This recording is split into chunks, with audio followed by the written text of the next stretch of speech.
I had brought the cranberry pie, the one David used to beg for when he was 10. It sat on the counter, untouched. Lauren didn't even look at it. She was too busy straightening the silverware, like we were having dinner with royalty. I smiled politely, clutching the wine bottle I brought. No one offered to take my coat. I hung it myself and quietly took my seat at the far end of the table. The kids were laughing in the living room. I could hear Max asking if he could have 3 rolls. That made me smile. At least they hadn't learned to be cold yet. Dinner started off awkward, like it always did lately. David said grace, voice steady, barely glancing at me. Lauren made a passive-aggressive comment about how it's so nice when everyone shows up on time. I let it slide. As we passed the dishes around, I asked Lily how her piano recital went. She started to answer, but David cut in. "Mom, don't talk." "Please," he said, setting his fork down. The room froze. I blinked, confused. "I what? You always make things about you. Just let's enjoy dinner without the drama." Lauren sipped her wine, eyes on her plate like none of this was happening. My hand started to shake, just slightly, as I reached for my napkin. Lily looked between us, confused. Max had gone silent. I hadn't said more than 10 words, and yet here I was, being told to shut up by the boy I raised through fevers, bullies, and nightmares. And nobody stopped him. The room was painfully quiet. The turkey steam fogged my glasses, but it wasn't the food that burned my eyes. My fingers fumbled inside my purse until they found the crisp white envelope. It had sat in there for weeks, sealed, waiting for this day. David had told me he and Lauren needed help building their new garage office. He had mentioned it so many times I had finally relented. I'd gone to the bank, written a check for $45,000, and planned to give it to him tonight, quietly, with love. I laid the envelope down beside the mashed potatoes. "I came to this dinner with a gift," I said, my voice shaking but low. "But I don't think people who silence me should take my money." David blinked like I had just spoken another language. Lauren finally looked up. "What are you doing?" "I'm leaving," I replied. I stood. My knees cracked a little as I rose, but I didn't care. I walked around the table, slow and steady. No one tried to stop me. As I reached the door, I heard Lily's small voice ask, "Daddy, why did Grandma leave?" There was no answer. Outside, the cold bit at my skin, but for the first time in years, I felt warm inside.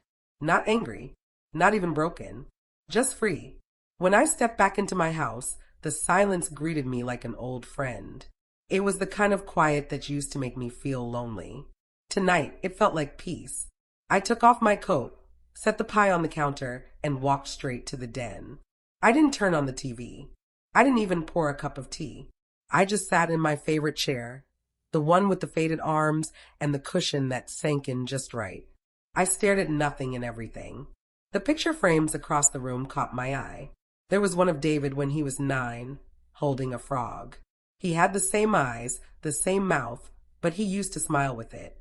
Frank's photo sat on the mantel, still in that old brass frame. He'd been gone 17 years now. Cancer took him slow and cruel. But even in his final days, he had said, "Ellie, promise me you won't let them walk all over you." I hadn't kept that promise. For years I'd swallowed my opinions, kept quiet when Lauren rolled her eyes, when David forgot my birthday, when I was seated at the kids' table during Christmas dinner. I had smiled and brought pie anyway. I thought that was love. Maybe it was just fear of losing the little I still had. I closed my eyes and whispered, "Frank, I think I finally did something right." The next morning, I opened the old trunk in my closet. I hadn't touched it in years, not since Rebecca died. She was my best friend. We used to sit in this very living room and talk about everything. Her broken marriage, my fears of becoming invisible. We used to laugh so hard we'd cry. Inside the trunk were yellowed photo albums, holiday cards, and at the very bottom, a leather-bound journal. It was Rebecca's. She had once given it to me for safekeeping when she went through her divorce. "If anything happens to me," she'd said, "don't let my story get lost." I opened it gently. Her handwriting was shaky, but still familiar. "You can love people who don't love you back the right way, but that doesn't mean you owe them your silence." I read that line 3 times. Tears welled up, but not out of sadness. It felt like a message, a sign. I flipped through more pages. Sometimes dignity is louder than screaming. You're not too old to matter. That one hit me like thunder. I closed the journal and held it to my chest. Rebecca had died 10 years ago. And yet, today, she spoke to me louder than my own son had in months. I set the journal down and walked to the kitchen. The envelope with the voided check still sat on the counter. I picked it up and quietly tore it in half. I wasn't done giving. I was just done giving to the wrong people. By Monday morning, I had 5 missed calls from David. One voicemail said, "Mom, can we talk?" Another said, "I think you overreacted." The third one was Lauren's voice. Cold. Clipped. "If you're going to be dramatic and take back your check, fine. But don't poison the family over it." I didn't respond to any of them. Instead, I watered my plants. I cleaned the upstairs hallway. I donated 3 old coats to the shelter. Then I made tea and sat with Rebecca's journal again. Silence isn't weakness. Sometimes it's the beginning of power. David had grown into a man who believed he could speak to me however he wanted and still expect my support. Lauren had never accepted me. She saw me as a duty, an obligation to smile at on holidays. And I had allowed it. For years. But not anymore. That evening, I lit a candle by Frank's photo and whispered, "I think I'm finally learning what strength looks like." And for once, it didn't look like sacrifice. I was sipping tea on the porch when Sarah pulled into the driveway. She didn't call. She just showed up. That's the kind of daughter she was. She got out of her car carrying 2 boxes, one with takeout, the other with a pie. My pie. The cranberry one I had left untouched at David's.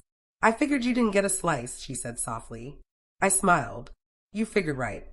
We ate together in the kitchen, quietly at first. Then she said, "David's being awful." "I'm sorry, Mom." I shook my head. "You don't have to apologize for him. He's scared," she said. "Things aren't going well with his business. That's why he wanted the money so badly. Being scared doesn't give you a license to humiliate people," I replied, voice firm.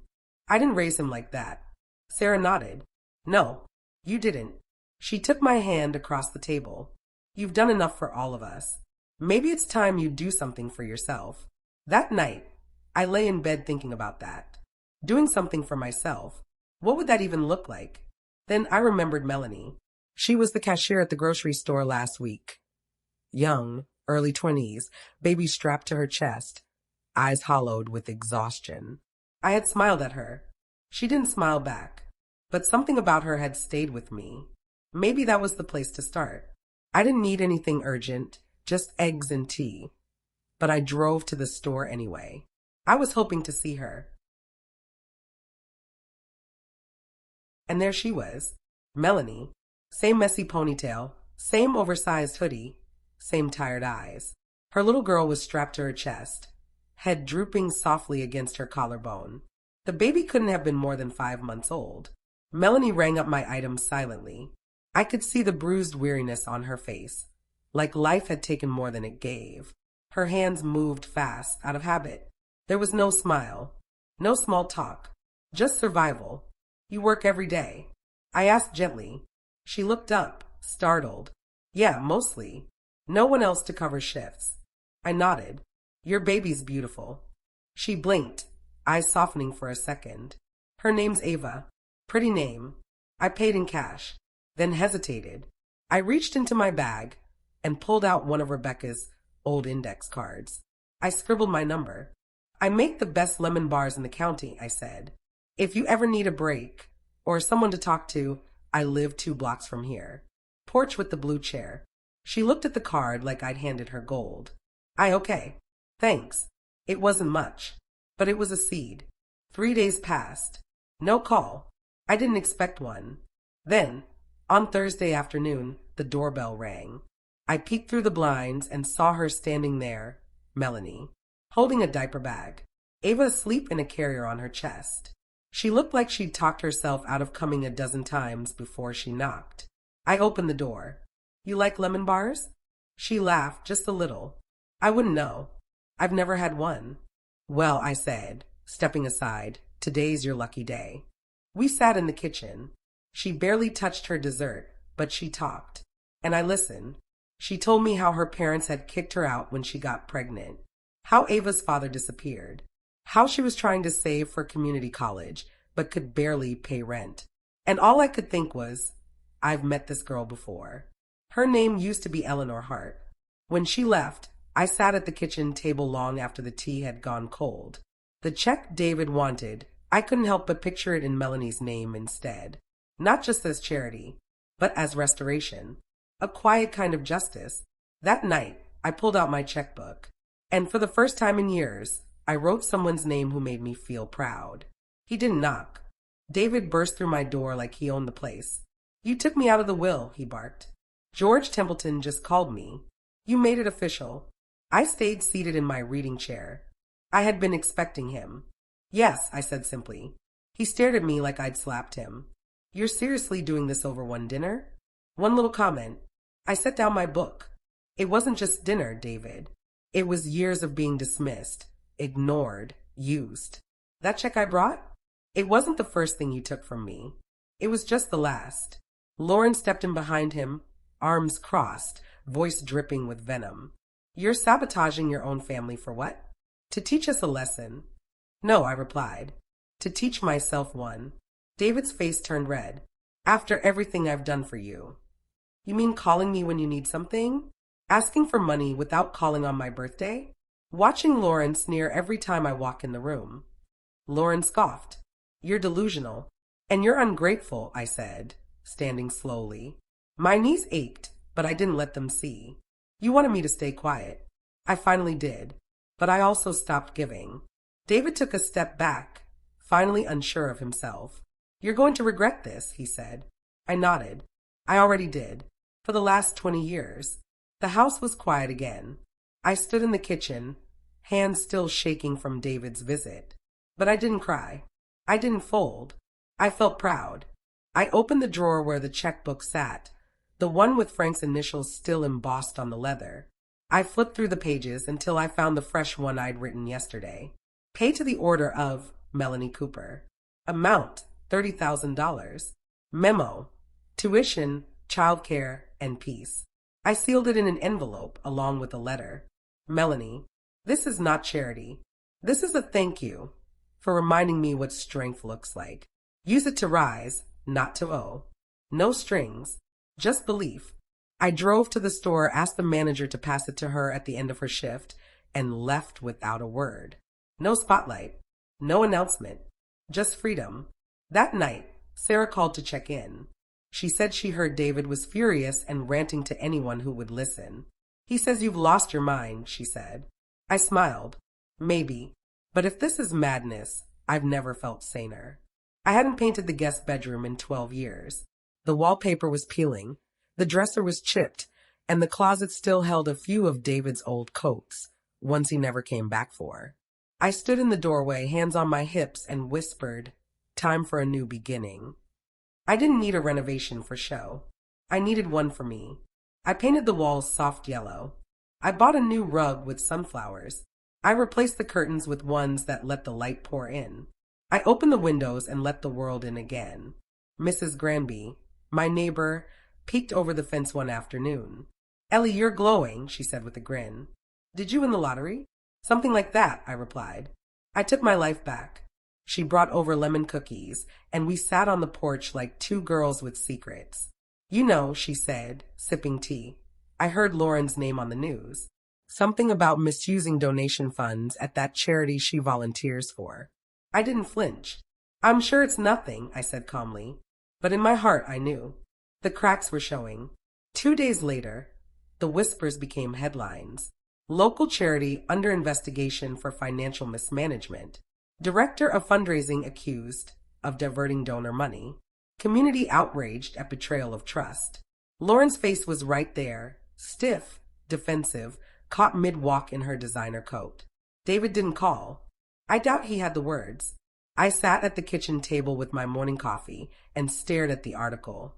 I didn't feel glee, not revenge, not even vindication. I felt balance. They had silenced me for years, demanded respect they never gave, and now the very things they worshipped, money, image, control, were slipping through their fingers. That evening, I opened the window. The air was sweet with rain, and for the first time in ages, I played the piano. It was out of tune, a little clunky, but I played it anyway, because this time the sound didn't need to be perfect.